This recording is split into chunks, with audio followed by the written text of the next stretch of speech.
morning. And as I mentioned, today we're going to be looking at the events of Palm Sunday. And once again, we're going to start from Mark.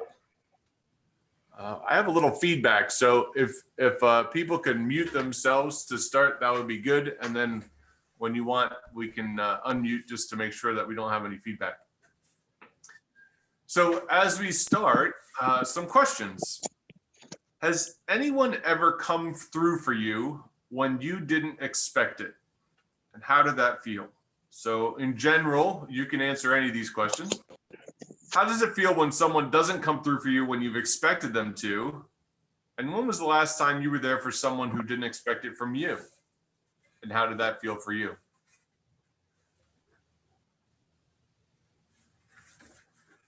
So when I say come through, it could be assistance or support, any way that you want to define that.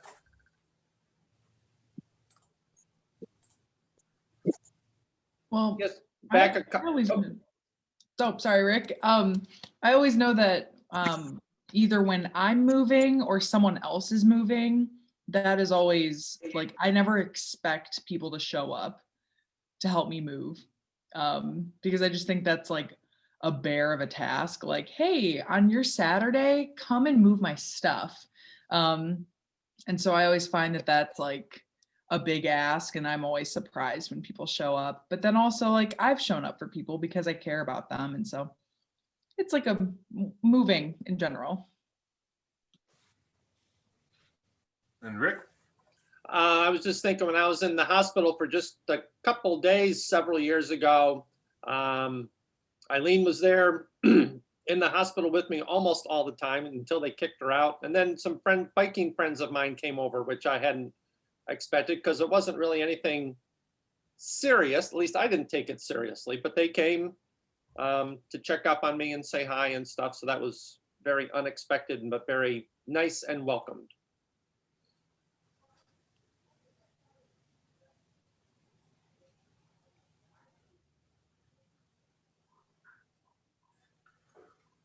I don't have any specific things that I'm thinking of, but I know I can tell when, in the past when I've expected somebody to be somewhere to help lead something, or, I thought somebody was going to do something and then they didn't, whether because they forgot or they just decided not to. Sometimes that can be a bit disappointing. Sometimes you have a personal stake in it. Like they said they were going to do something for you and they don't. That's disappointing. But sometimes you just kind of feel like, that didn't go as well as it should have. I wish I can remember. Ellen will remember this. We were doing a collaboration service with a few other churches at my last church. And I had written all the liturgy. I had given everybody a part. We were hosting it. We were hosting the coffee hour. All the other clergy just came in just to do their part. And there was one minister, his part was the prayer of confession, and it was obvious he hadn't even read it before he went in to do it. And he tripped over like 4 words that were simple words. And I thought, like, come on, all you had to do was read through it once, you would have been fine, and it was like the easiest assignment. And he fell on his face. And I just felt like, man, that would have taken like a very little effort and it would have been seamless. And instead it was really bumpy. And I just thought, I don't ever want to do that to anybody else. Like, I want to make sure I read everything over before I do anything like that for someone else. And it didn't change my perspective on him or anything like that. It just made me think 5 minutes of preparation would have really helped out there. That would have been good. So.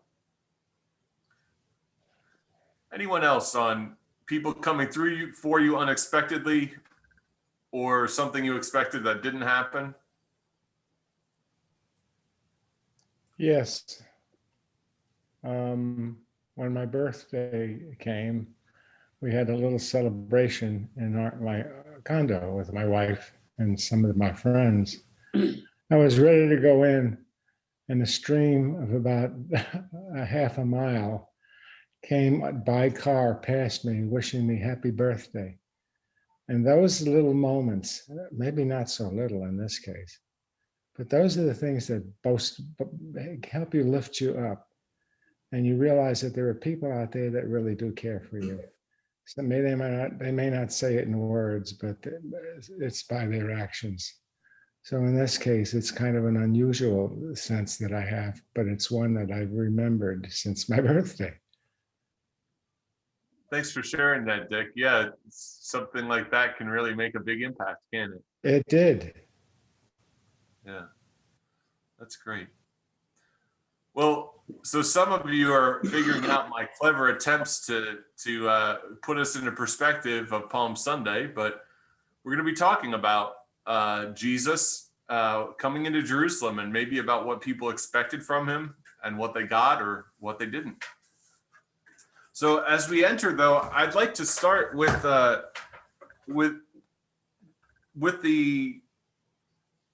passage Isaiah 50 verses 4-9. And frankly, I'm not sure how well these passages are going to connect in our Bible study. I think they're each interesting to study on their own. I'm not sure that they'll connect all that well in our Bible study, but we'll hope so. And hopefully they'll connect in the sermon as well.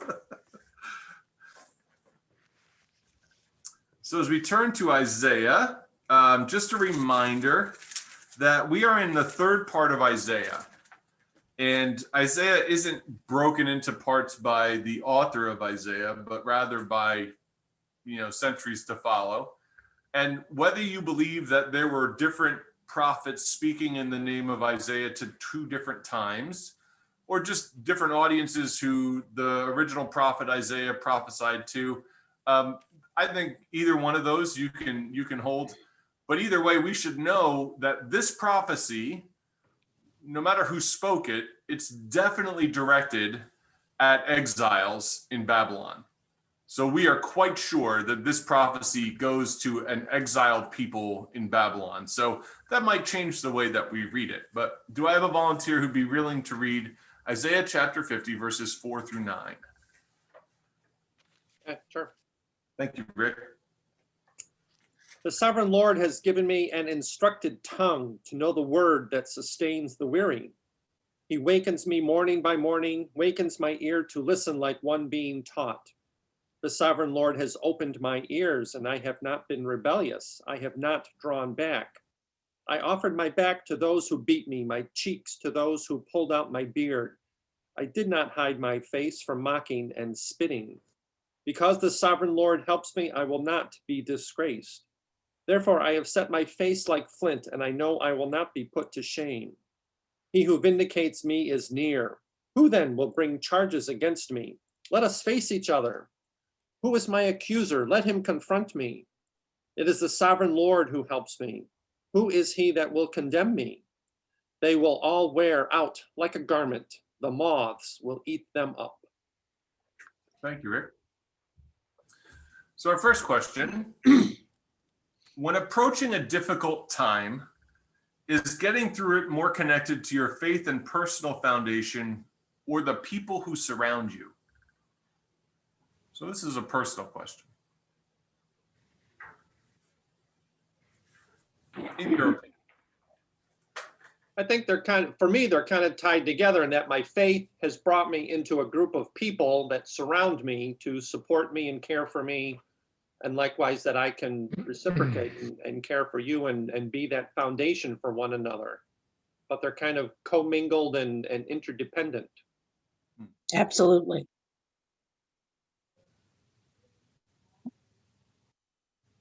So a little bit of both, or a lot of bit of both. Sometimes I think that it's more a personal relationship that you have with God, that I'm not saying you can't count on other people, but I think you need to be firm in your relationship with God to give you the support that you need in a crisis. Because sometimes people aren't there for multiple reasons. And so it's important that you have that strong relationships to carry you through. Yeah, Joyce, I think I agree with you that that for me, the foundation of my faith and my understanding and belief, I think that's what gets me through difficult times. But I'll tell you, when people around me show up, it makes it a lot easier. Yes, I agree. I think my faith can bring me through when the people don't show up. But boy, when people surround you with support, it just it can make all the difference between getting through something and being supported through it. You know, Right. It's a difference of having to walk through it yourself and having other people kind of help bear your burden with you, which is pretty. Yeah.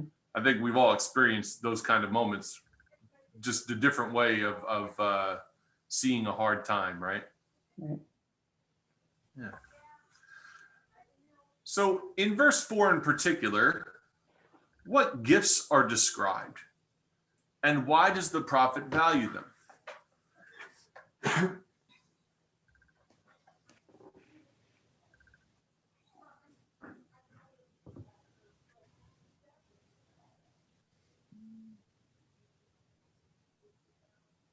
Something about an instructed tongue, which I might interpret to be some type of wisdom or something in speech. See, not just wisdom, Rick, but like you said, speech. So being able to teach. So God has given this prophet the ability to speak to others.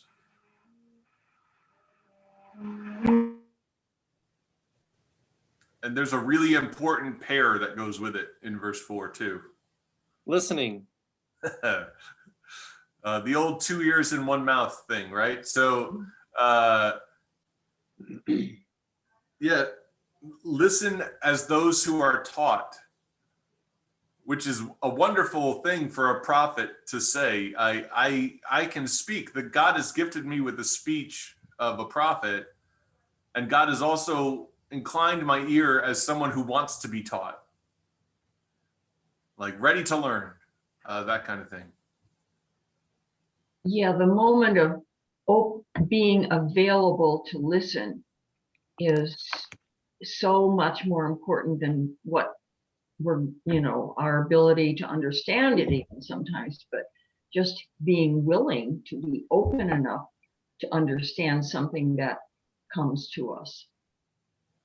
Yeah, how often do we hear that when something's bothering somebody, they want somebody just to listen to them. They don't want somebody to talk to them and try to fix it. They just want somebody to listen. Pure, simple, period. Which I want people to fix it for me, but there are people who just want people to listen. You're right, Rick. That's absolutely true. Right. Or at least they want you to listen until you finish saying your sentence and not interrupt you to interpret what is coming out of of what you're saying. Because some people think they understand and then they right away interject with their thought of where you're going, and it's not anything like where you were going, and now it's no use continuing almost. And we talked about that a couple weeks ago about finishing other people's sentences. I think, Rick, you talked about that. That showed up in the sermon even about active listening and trying to figure out where people are going before they get there, that kind of thing. It's interesting in this passage that the listening is after the speaking, but I don't think the prophet means anything by that. I think listening and speech go hand in hand, not speak first, listen later. That kind of, we shouldn't take this as a chart of order. So how about verse 6? Oh, sorry. Go ahead, Joyce. I know that in my job, listening was a priority. Most people don't want your advice. They want to tell you what's going on in their lives. They need to get that out, and then listening is so important. Joyce, that came up yesterday. We had a member of the church stop by who'd been hospitalized recently, and the conversation turned to bedside manner for doctors. And that's the difference between speaking and listening, isn't it? Yes. There are brilliant doctors who know how to speak sometimes a little bit, but if you don't know how to listen, it's not really going to help you communicate with your patient. If you're not responding to what they're worried about or what they want to know, Right. You could have all the answers, but unless you can understand what they're worried about, it doesn't really help all that much, right? That becomes a real problem when, like, I worked with doctors. That was my job for 20 some years. And it was clear that some of them had all the answers. And in doctor meetings, even, they would talk over each other about what was their opinion so that they would be heard. And it got to be sometimes the wisest ones were the ones who finally just listened and then chose wisely when to speak and made the point. So like I was talking to my cousins and they both said, don't send us a sympathy card, I don't want a card. How about the next question? Describe the situation in verse 6. Does the Alright. prophet seem to value this gift or ability that the prophet seems to express? He wouldn't let you help him, you know?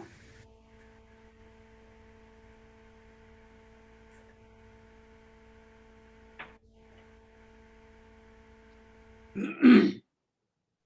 you Well, could I find it summarize, strange that the verse in my Bible says, I did not hide my face from insult and spitting. Apparently, back in the day, people insulted each other to their faces and spit on them. I guess that's what some of the reality TV shows are probably about now, but I can't bother watching those because they're so stupid. But I don't understand people spitting at each other. A camel, I've been spit at by a camel when riding a camel, but that's a little different. But it does sound like the prophet, and I just lost the word, values the fact that he's not reacting or retaliating against this stuff, but just allowing, kind of absorbing all of this stuff himself. like it's a little weird to hear somebody say, you know, I was glad to be able to face people who are mocking me, and whether they were spitting at the person or just, you know, like it's an ultimate sign of disrespect, I think, is what's meant here. But pulling my beard out of my face as one who's bearded, this is painful. My son used to do that when he was wrestling with me when he was a little kid, and it just like a 3-year-old, if he pulled on the beard and yanked it out, like that hurts. It's also, for me, it did not involve any religious disrespect, but you know, if a beard is part of your religious tradition and people pull it out, not only does it hurt, but they're disrespecting your faith too. And yet, you know, I gave my cheeks to those who pulled out my beard, my back to those who struck me. So keep in mind, if you're getting caned or flogged, you get flogged on your back. So giving your back to someone who's striking you means like you're presenting yourself to be struck. This seems like a odd value to have for yourself, I would say. Modern day, you know. But as somebody who lives, again, if we're talking about somebody whose prophecy goes to exiles who are always living in a occupation, and you know, they're in an exiled land, they're under kind of you know, living in a foreign place, being able to stand firm in your faith despite this disrespect and even pain, that's an interesting point of view to have. How about verse 7 through 9? What assurance does the prophet state, and how does this strengthen the person in life?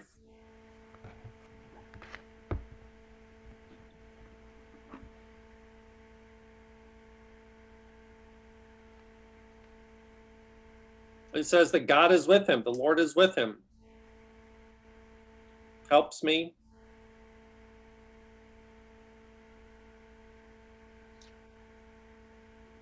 Kind of see this as God is steadfast, like enemies and even our friends and ourselves, we will wither away. but God remains. Right. We can trust in that. Yeah. Donna, I saw you unmute. What were you gonna say? Well, I think that the verse before, so, you know, when he talks about the beard and everything, I think it shows that he is strong, and that the next verses just reinforce the verse we just discussed, the fact that he, you know, is strong in the Lord. It gives him strength. So, you know, it can hurt both emotionally and physically to be punished or persecuted by others, disrespected. But ultimately, you know, my verse 9 says, "It is God who helps me. Who will declare me guilty?" In other words, these people can do what they want, but if God says I'm not guilty, then I don't care what other people say. I mean, you care because it's physical harm, it's, you know, disrespect, but in the end, there's like a real firm foundation here that this prophet has, and seems to be speaking to a people who are kind of, you know, exiled and who face persecution, perhaps.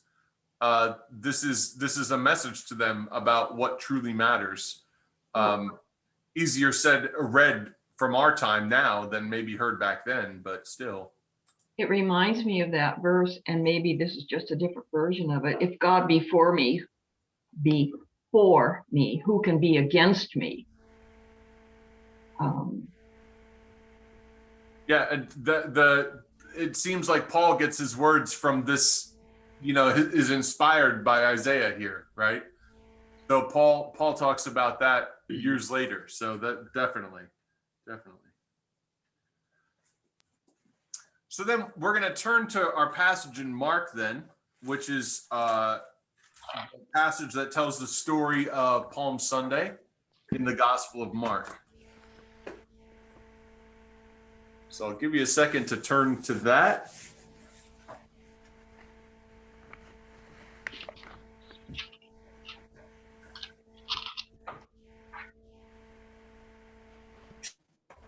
I think that's a good, I like that idea to remember that if God is for us, who can be against us?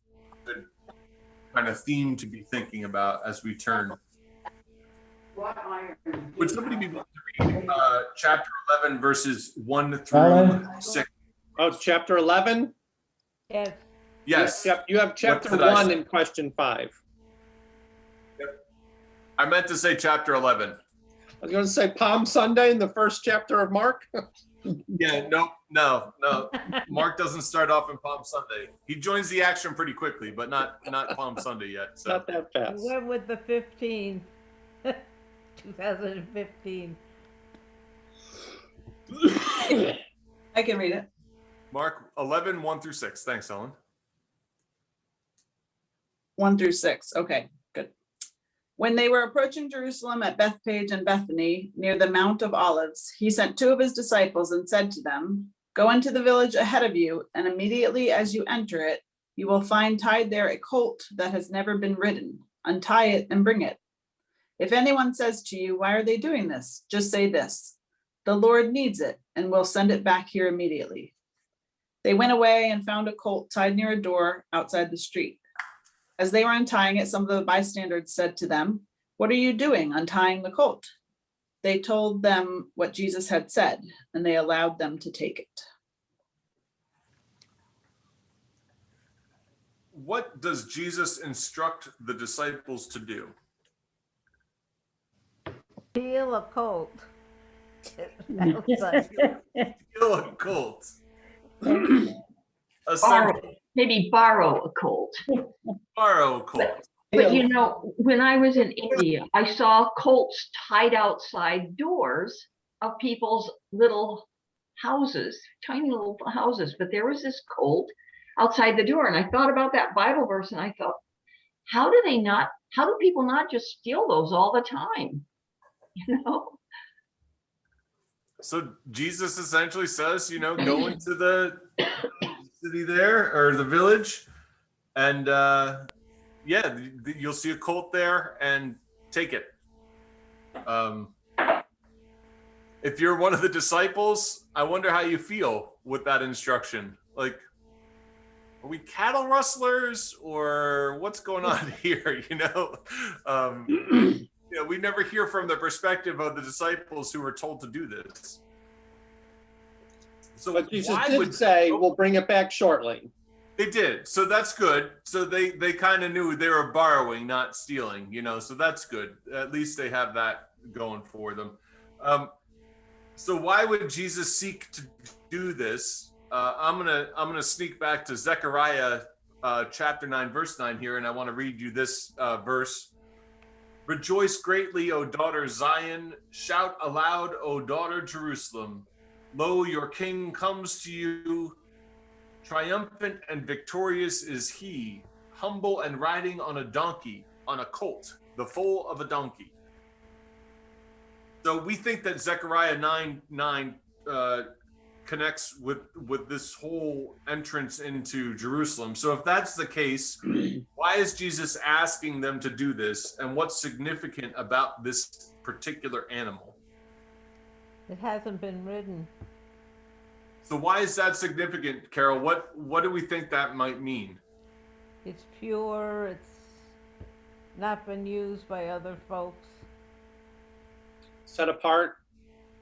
Set apart. The literal definition of holy. Set apart. And living out the prophecy for those who understand it. That's pretty subtle, without it all having been written down, but the stories probably had been told, and somebody might have recognized that this was an enactment of a prophecy. And at this time, they definitely do have it written down. So we're way past oral tradition. So yeah, we don't know how they'd be versed in Zechariah, but it seems like this is enacted prophecy happening. So that Jesus chooses this very deliberately, perhaps. What do the disciples do? What would you think they were doing if you were the owner of said colt? I think they were stealing that gold. You might wonder what's going on. Why are these people taking my colt that I have tied up to the hitching post outside of my house? Right, and people didn't have a stable of colts tied out front where that one would be sort of, okay, come and go. I still have 5 or 6 more. This was a colt. It was the colt. And people would have wondered why is he doing that? He's stealing, yeah, like he's not borrowing, he's stealing. And then he gets on it, which is, And I think even if you had 12 cars, you'd still know when somebody took one of them. But if you only have one car, you certainly would understand when somebody's taking your car from your driveway. What are you doing there? Why are you taking that? That is not your colt, right? So And over like, the years, oh, sorry, Marcy, go ahead. Just like as the disciples, I can imagine, I'm putting myself into this position, but I'd be like, Jesus, why are we doing your dirty work? I would be like, I'd be kind of peeved. Like, okay, we're doing the things like, oh, you're blameless, you're sinless, but like, you're making us do this. That's like not okay. I've made preparations for a wonderful lobster dinner. So what I need you to do is go to the store, take the lobster tail, and when somebody asks you, what are you doing? You just tell them, don't worry, we need this for our dinner. No, I'm not going to do that for you. You can go steal the lobster tail. Yeah, what are you doing? Yeah. Yeah, good point. Why are we doing the dirty work here? Not necessarily a good thing. So verse 6, over the years, it's been argued that this is either, so what are you doing? The Lord has need of this colt. However it's translated in your particular translation. It is either that this is the way that they convince the owners to loan them the colt, or that this is a prearranged code that Jesus told these owners, hey, keep that colt unridden. And when the time comes, I'm going to send 2 people ahead of me, and they're going to take it, and they're going to say, the Lord has need of this. So we don't know which one it is. But in your mind, which do you favor? I think they just took it. You think they just took it? Certainly Jesus knew, because Jesus as God is the Alpha and the Omega. He's known everything. So he knew about the cult. So I don't think from Jesus's perspective, it was prearranged. He just knew that that's what was going to be there. But you don't think necessarily he had previously visited with the owners of the cult, Rick? I don't think so. No, I don't either. It never occurred to me that this was prearranged by a knock on the door and you know, sort of a, okay, this is what we're going to do this afternoon. So, you know, we're going to do a little parade with your cult. I don't think so. That's not in there. Because there's no telephone, so Jesus would have had to go there in person, and he's got this entourage of people following him. So how could he get to this place really kind of without people knowing ahead of time that he had been there? And so, just to be Jesus's advocate, not devil's advocate, here, the idea being that you're right, Rick, but that Jesus wouldn't have done this like, you know, a day before. That, you know, in John, Jesus is in Jerusalem a lot. In Matthew, Mark, and Luke, he's in Galilee a lot. But we know he has friends in Jerusalem. And so we know Jesus visited Jerusalem. We don't know how often. We know at least twice, 3 times in his life. But this isn't Jerusalem. This is outside of Jerusalem. And the argument goes that he would have had contact with people in this village.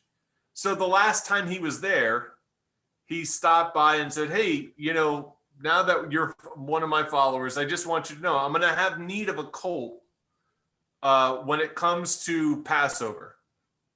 So before Passover, the week before Passover, I want you to have the colt ready. I don't know exactly when I'm going to get there, but it'll be sometime leading up to Passover. When you start seeing all the pilgrims coming into the city, make sure you have a colt ready for me. And you'll know that it's for me, that they're not just stealing your colt, because I'll tell them the Lord needs it, is going to be when you ask what they're doing.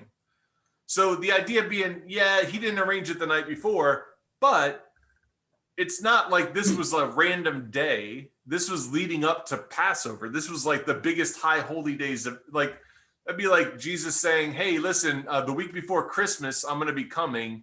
Okay, yeah, we have a pretty solid understanding of around when that is. And so that's why some scholars think that maybe this was prearranged. I'm not arguing for it. I'm just saying it could be, but either way, it's kind of it's part of a bigger plan. Whether it's only the plan of Jesus or that anybody has any inkling of it too, it's working. Or some comments? Yeah, Yes, Mom. I can't help but be reminded in my own community, once I leave my retirement community and drive half a block away on every corner, there are signs about Passover and getting your Shemus, whatever it is, your Passover meals delivered and Christ and all this stuff. There are signs everywhere about Passover right now because it's a big deal in my Orthodox area around us. So I would think that they would have been the Jews who were conservative and celibative of Passover. This would have which been is all of big. the Jews in this area at this time in history. Yes, that would have been a big deal for someone to interrupt Passover by doing something out of ordinary. So we're getting to it. We're not at Passover yet, but we're getting there. Donna, did you have a comment? I thought I saw that you were gonna maybe say something. Yeah, no, I did.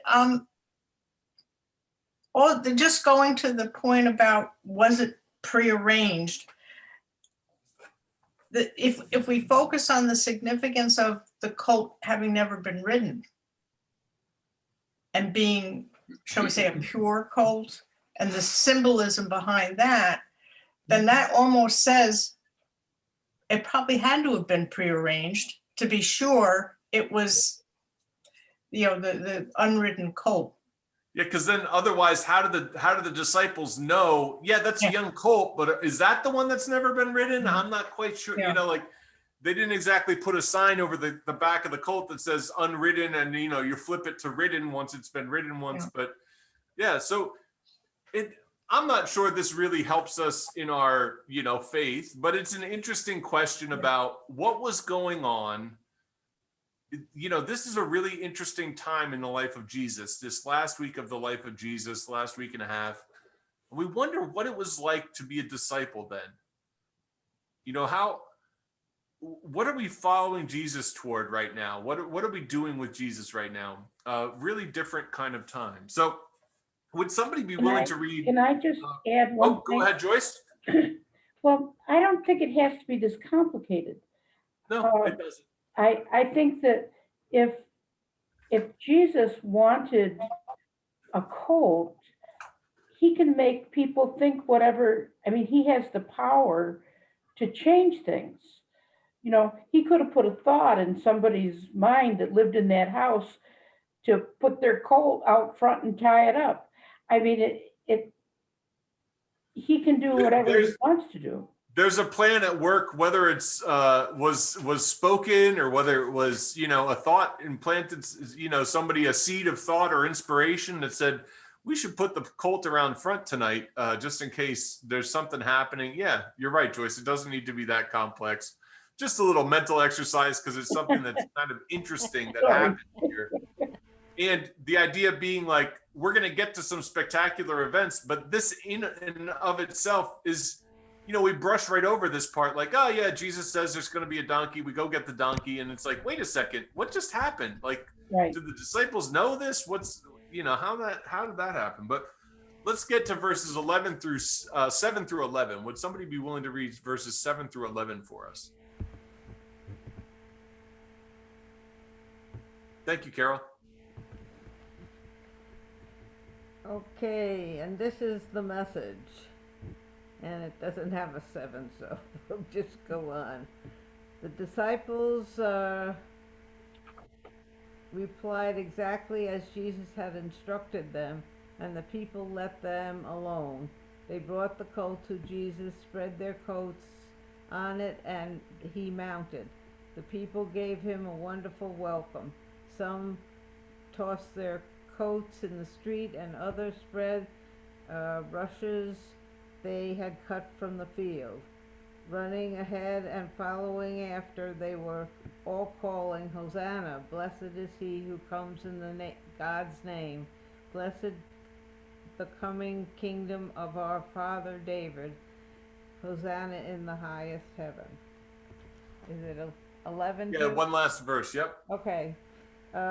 He entered Jerusalem, then entering the temple, he looked around, taking it all in, but now it was late, so he went back to Bethany with the 12. Very good. Thank you, Carol. Yeah. So what does the crowd do in verse 8, and what does this mean? Well, they gave him a welcome and threw their coats on the ground for him and the colt to walk on. Were they honoring him? Yep. It's the story of the first red carpet. Or at least it mimics what they call the red carpet in those days, right? And so you're right, Marcy, in a lot of ways. But this is also something that, it's going to be foreign to us in some ways. But, when there was a big military victory, you would parade into the city and you'd show the plunder that you got, and the leaders of the military would head up the parade and people would cheer for them. That happened not just in ancient Jerusalem, that happened, up until World War II. You still see, footage of of these military marches and things like that. It probably still happens today, although there's not as much battle like that where people would parade through as a conqueror. But yeah, they put down these palm branches and cloaks. They kind of roll out the red carpet for Jesus. It doesn't feel, it feels something like you would do for either a king or a military leader, though, not for a potential Oscar winner. Is a little different for this one, right? What do the words they shout imply about what they think of Jesus in verses 9 through 10?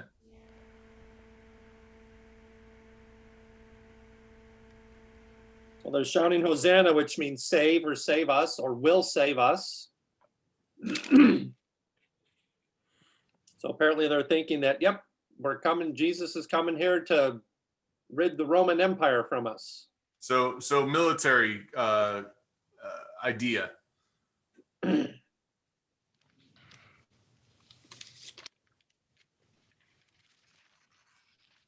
I think like tone wise, I wonder if there's like some desperation with their shouts. Like it's not like Hosanna, Hosanna. It's like it's a very like we need you. And so they must think of Jesus as being some sort of healing or restorer of nations in some ways.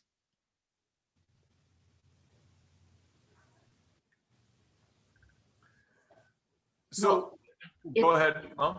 Yeah, it just seems like I'm trying to picture the president of our country deciding to enter, the path to the White House on a donkey.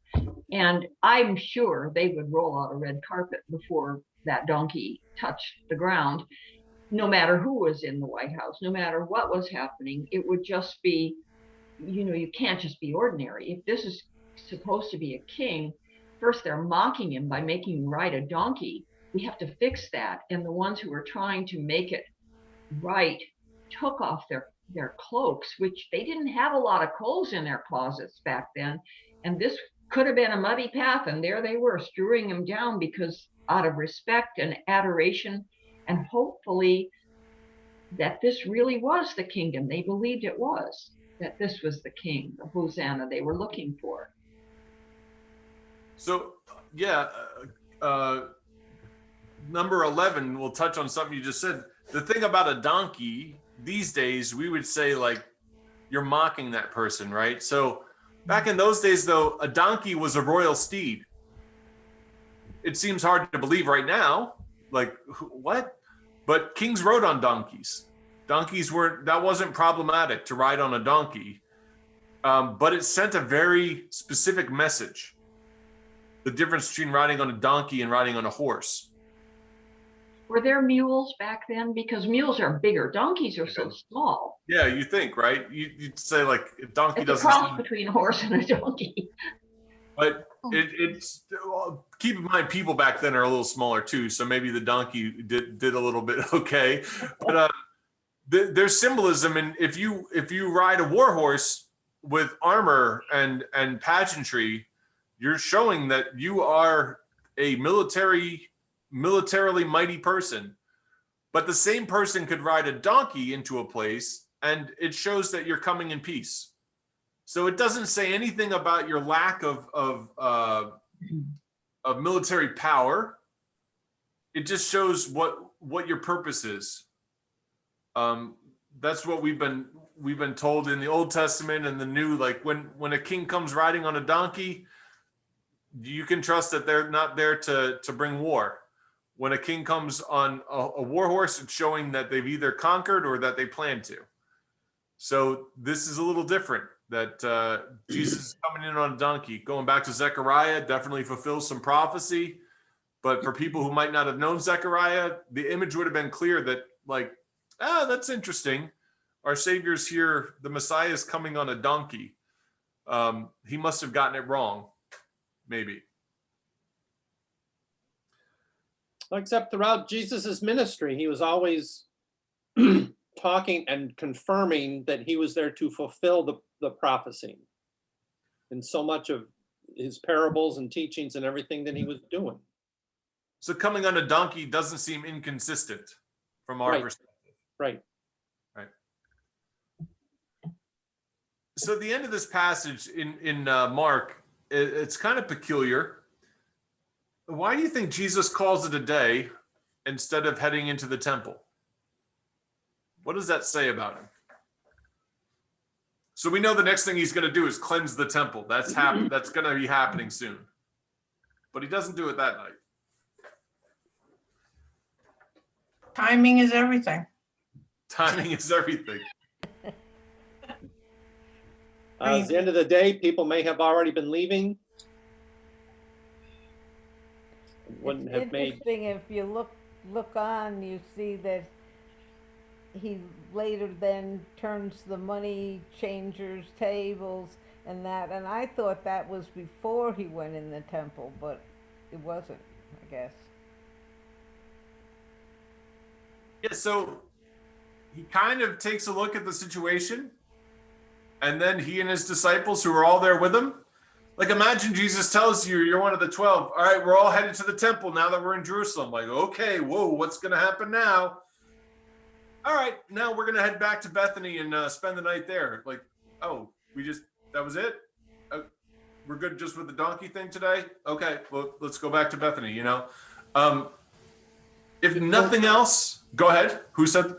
I was just going to say, just doing a little reconnoitering for the day There is ahead. kind of a feeling of like, we're going to get a lay of the land here. But it also, if nothing else, it just communicates a sense of a very deliberate action. This is not Jesus being overwhelmed by emotion. This is Jesus doing what Jesus intends to do when the timing is right to do it. And it just seems important that it be demonstrated in daylight rather than sort of a sneak attack at night, which people may have and thought of it that way had they not chosen to wait and do it in the daytime, because obviously Jesus took a look around the temple and was kind of appalled, but he already had anticipated maybe that, but he wanted to probably make sure everybody knew that this wasn't just marauders coming in at night. Well, that's just it, right? So what happened last night? I don't know. Somebody came in. I think they were trying to steal the money. Oh, who was it? I didn't get a good look at them. Like, it was very dark, but I know that everybody said they lost a lot of money. So I think the person was there to steal the money, you know, like, oh, okay. Or in daylight, oh, look, it's Jesus. That's that teacher from Galilee. What's he doing? Oh, he didn't take any of the money. He just flipped over those tables. You know, shining daylight on things, literally and figuratively, seems a big part of this equation. That Jesus is going to do everything he's doing in full view of everyone. That he's not going to do anything where, it's going to be misunderstood as it is, but his purpose is very firm and deliberate. So as we conclude our passage, our study today, I leave you with a couple questions for reflection. Think of your typical motivations for understanding the world around you and your actions in it. Are your motivations primarily tied to yourself, others, or God? It's going to be a mix of all three. But where do you see the primary motivation coming from? And what if the basis for what you do shifted from one to the other of these three, self, others, and God? What would it look like? How would your actions in life change? So what are our questions based on? Well, we see the motivations for Jesus not being for himself. Because if these were his self-motivated actions, he would not be doing what he's doing in Holy Week. He would preserve himself, right?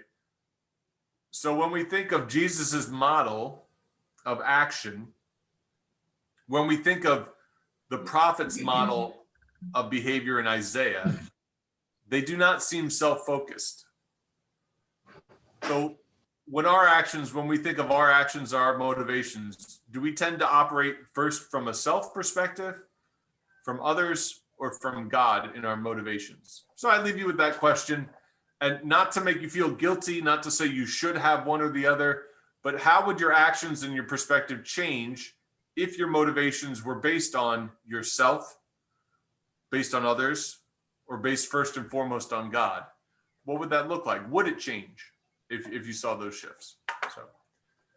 So everyone, thanks for a good study today. A reminder, next week in Holy Week, we are not going to have a Bible study, but we do have services at Maundy Thursday, Good Friday, and Easter Sunday.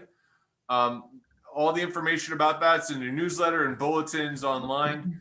All of those services are live. You can come in person to any one of those services, but they'll also be recorded and available on YouTube. So you can always watch them on YouTube. We'll post them on Facebook too. So if you're interested at all, you're welcome to attend any of the Holy Week services next week, Maundy Thursday, Good Friday, Easter sunrise, and Easter 9:30. So with that, we'll see you again the week after Easter. So in 2 weeks' time, you'll get another study sent to you. And we'll hope to see you either online or in person sometime soon. So thanks everybody for joining. Bye. Bye. Happy Palm Sunday, Easter and all. Same to you. Be well, Eileen.